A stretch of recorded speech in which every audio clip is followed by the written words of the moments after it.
Nous allons voir dans cette séquence la civilisation des cités grecques. Les Grecs anciens sont à l'origine de la civilisation européenne pour partie. On connaît souvent la religion et la mythologie qui fait partie de l'imaginaire occidental. On a ici une reconstitution du temple de Zeus à Olympie.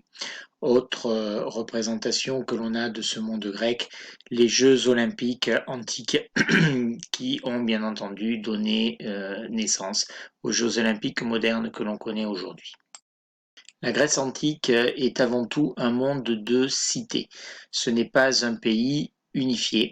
La particularité des Grecs anciens, c'est qu'ils partagent une culture, une langue commune, mais ils sont politiquement extrêmement divisés. Tout d'abord autour de la mer Égée, qui est le cœur de la Grèce ancienne, puis peu à peu tout autour du bassin méditerranéen, car ils vont fonder de multiples colonies.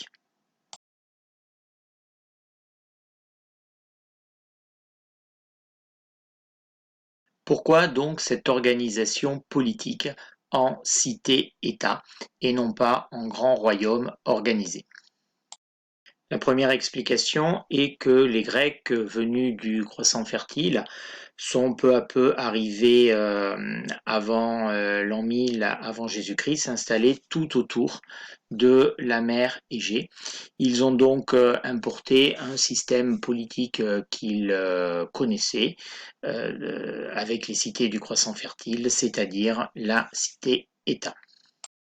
La deuxième raison, on le voit sur cette carte, est géographique. Le territoire des Grecs anciens est extrêmement morcelé. Il s'organise autour d'une mer, autour de laquelle on trouve des côtes rocheuses. Ces côtes rocheuses s'organisent en caps et plaines côtières. Il s'agit de régions très montagneuses et logiquement, les Grecs vont s'installer dans les plaines côtières qui sont séparées par des montagnes. Ils vont donc s'organiser politiquement à l'intérieur d'une plaine côtière. Chaque plaine côtière cultivable aura donc sa cité-État. Si on se rapproche des côtes, on voit bien ce phénomène. Nous avons ici l'île de Salamine, Athènes est là, en face donc du port du Pirée, et on voit ces côtes extrêmement découpées en filades de caps et de baies, le tout organisé donc autour de montagnes. Ainsi, la plupart des îles de la mer Égée fondent des cités indépendantes, de même donc que chaque plaine côtière un petit peu importante. Cela nous donne donc ces dizaines de cités autour de la mer Égée, puis bientôt tout autour de la mer Méditerranée suite à la colonisation par les Grecs de la Méditerranée orientale, de la mer Noire, mais aussi de la Méditerranée occidentale. Marseille, par exemple, Nice, sont d'anciennes colonies grecques. Marseille, fondée par des Grecs venus de la cité de Phocée en Asie mineure, ici. Schématiser l'organisation du monde grec ainsi, à savoir une succession de baies et de caps. Au fond de chaque baie, on va trouver une plaine côtière cultivable, séparée de la plaine côtière suivante par des massifs montagneux qui tombent directement dans la mer. Les cités vont communiquer par la mer le plus souvent. Des routes commerciales les relient. Il y a donc une navigation maritime intense, tout au moins lors de la saison navigable, à savoir l'été. Les habitants de la cité se concentrent souvent dans la ville, bien que des villages soient disséminés dans toute la plaine côtière. Parfois, cette ville est double, puisque les Grecs doivent vivre sous le regard des dieux. Par conséquent, ils vont chercher une colline où construire leur temple, c'est ce que l'on appelle l'acropole, acropolis, la ville haute. Si cette colline située dans la plaine côtière est à une certaine distance du bord de mer, la ville est double, à savoir une ville et un port, bien souvent séparés par une route. Si l'on zoome sur une plaine côtière et donc une cité en particulier, on va retrouver les montagnes qui l'entourent. Le territoire est en général borné, c'est-à-dire qu'il y a des stèles de pierre sur lesquelles sont indiqués que à partir de cette limite, on rentre sur le territoire de telle cité. On retrouve notre port, on retrouve ici la ville, on a ici le schéma d'Athènes. À l'intérieur de cette ville, la colline de l'Acropole sur laquelle sont bâtis les temples. Sur le côté de l'Acropole, nous trouvons le théâtre, les représentations théâtrales étant intimement liées à l'expression de la religion. Au pied de l'acropole, sous le regard des dieux, on va donc trouver la ville.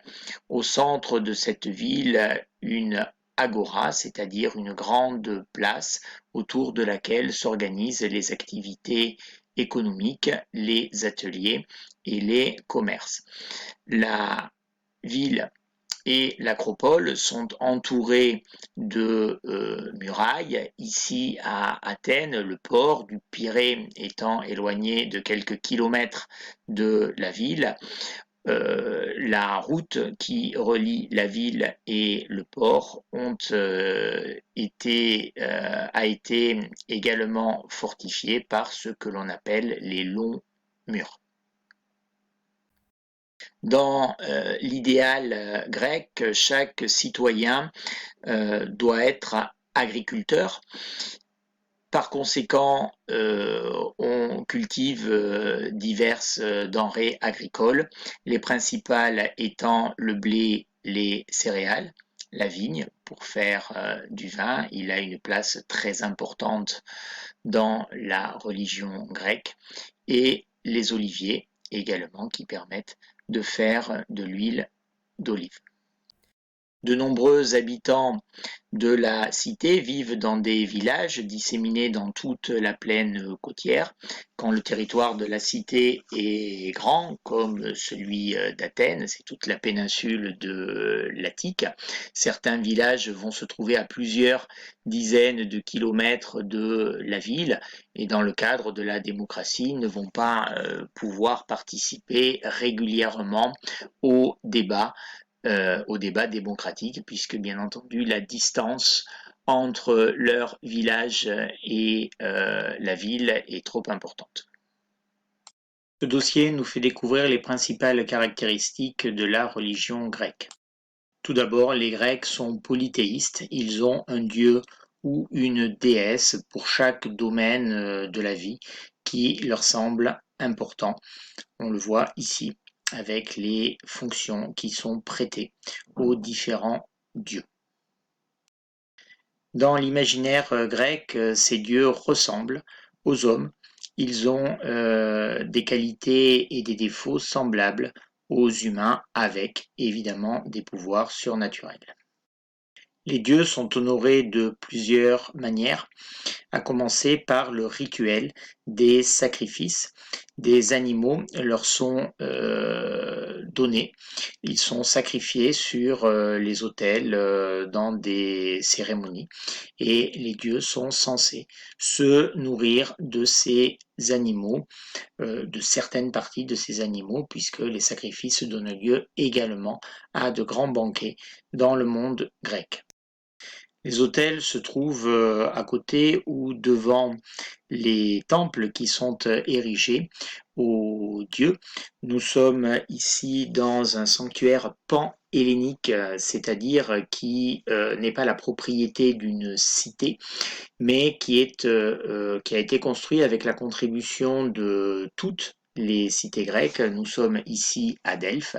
Il s'agit du sanctuaire d'Apollon à Delphes, un sanctuaire qui était très fréquenté par les Grecs, car Apollon était le dieu de la divination. Il pouvait donc prévoir l'avenir par l'intermédiaire d'une femme, la Pythie, qui, en situation de transe, faisait des prophéties. À côté des temples, on trouvait le plus souvent le théâtre, puisque les pièces théâtrales étaient associées à la religion grecque. On trouvait aussi des petits monuments construits par les différentes cités que l'on appelait des trésors, qui permettaient aux différentes cités de montrer leur puissance dans ces sanctuaires pan-helléniques. On retrouve cette organisation à Athènes, par exemple, sur l'Acropole. L'Acropole est la cité des dieux, la ville haute, Acropolis, puisque les Grecs vivaient sous le regard des dieux. Les temples devaient donc être installés en hauteur avec la ville en bas. Donc, là encore, on observe le temple dédié à Dionysos, le Parthénon dédié à Athéna Parthénos, c'est-à-dire à Athéna jeune fille, puisque chaque cité grecque se donnait un dieu ou une déesse protectrice. Les dieux étaient également honorés lors de grandes fêtes qui pouvaient être des fêtes pan-helléniques, par exemple les Jeux olympiques, ou qui pouvaient être des fêtes annuelles lors des cités, comme la fête des Panathénées ou des grandes Panathénées à Athènes, qui donnait lieu à une procession à travers la ville qui se terminait sur l'acropole devant le Parthénon. Participaient à cette procession tous les habitants de la ville qui avaient un rôle bien particulier, bien défini.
Using Powtoon.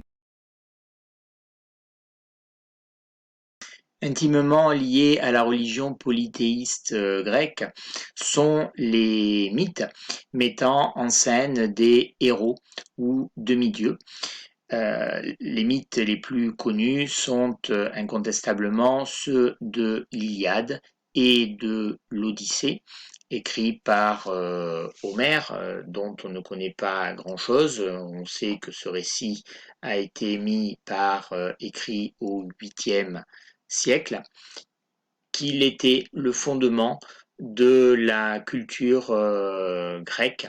Les enfants apprenaient à lire dans les poèmes de l'Iliade et de l'Odyssée. L'Iliade raconte une guerre qui se serait passée aux alentours de moins 1200 entre les Achéens, c'est-à-dire les Grecs de la péninsule, et les Troyens, c'est-à-dire les Grecs d'Asie mineure.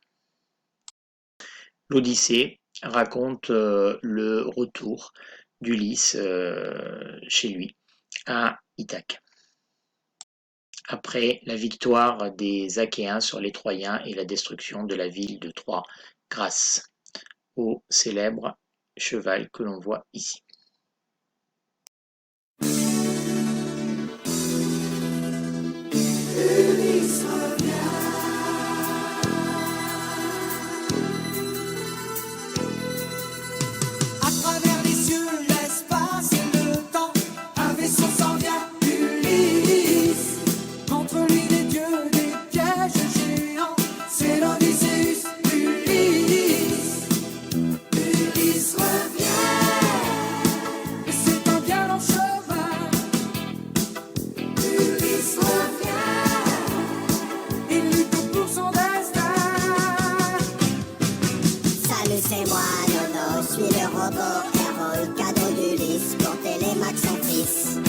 Je vis dans le grand vaisseau comme un poisson dans l'eau avec Thémis, Télémaque et Ulysse.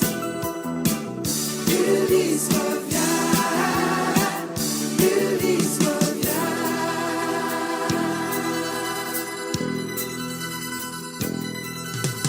Car pour Télémaque, Thémis et Nono, il lui faut lutter. Ulysse, Ulysse 31, prépare ton vaisseau, la terre t'attend.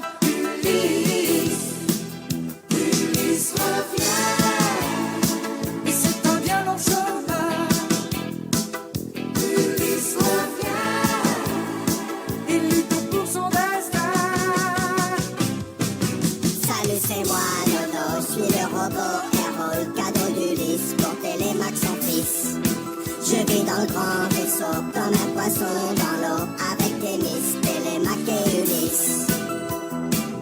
Ulysse revient, Ulysse revient, Ulysse revient, et c'est un bien long chemin. Ulysse revient, il lutte pour son destin. Salut, c'est moi. Je suis le robot héros, le cadeau d'Ulysse pour Télémaque son fils. Je vis dans le grand vaisseau comme un poisson dans l'eau avec Thémis, Télémaque et Ulysse. Ulysse revient, Ulysse revient.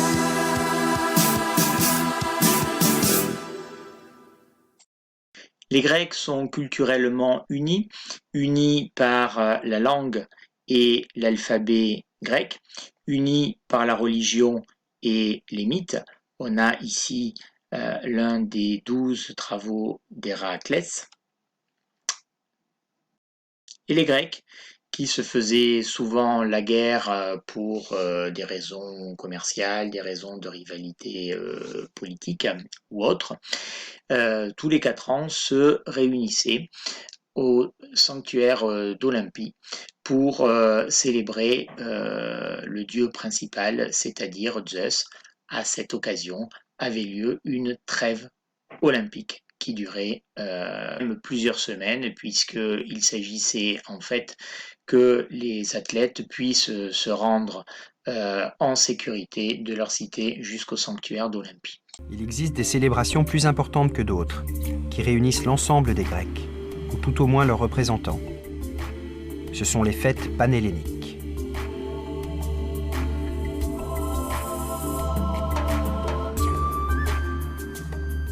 Tous les 4 ans, depuis 776 avant notre ère, des épreuves sportives et militaires sont organisées à Olympie, sur la presqu'île du Péloponnèse, en l'honneur de Zeus, le plus important des dieux grecs.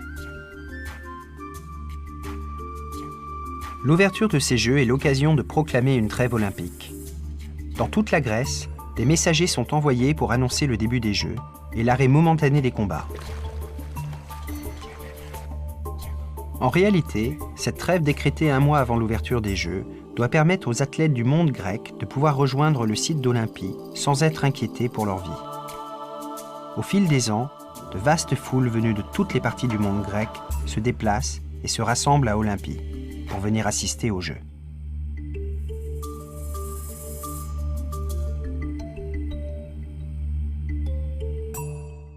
Les concours se déroulent sur 5 jours en été. Le premier jour est consacré aux manifestations religieuses. Processions, prières, sacrifices, libations.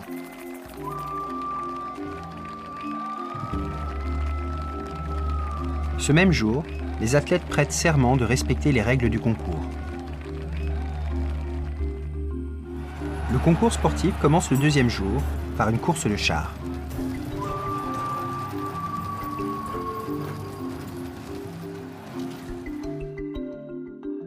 Puis les épreuves s'enchaînent. Les courses à pied, la lutte, le saut en longueur, le lancer de disque et le lancer de javelot.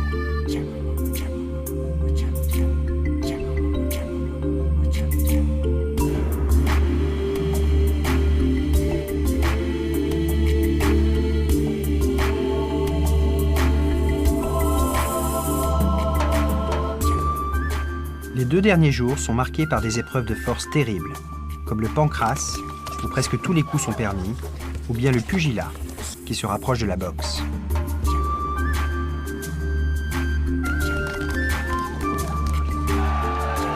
Enfin, le concours s'achève par une ultime course de 400 mètres, accomplie par des guerriers en armes.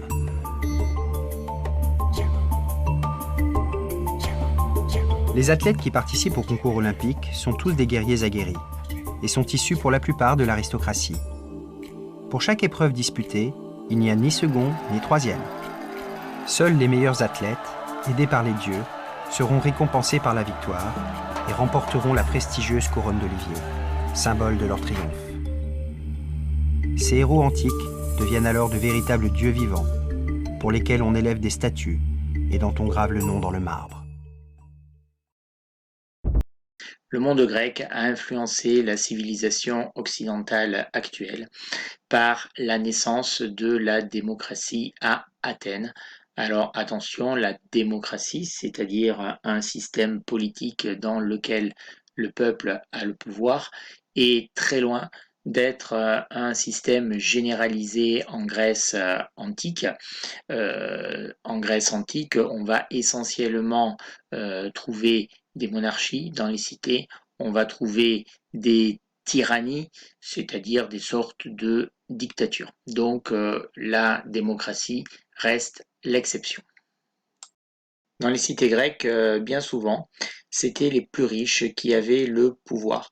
Mais à la suite de circonstances bien particulières, les citoyens les plus pauvres à Athènes ont réclamé et obtenu de participer au pouvoir.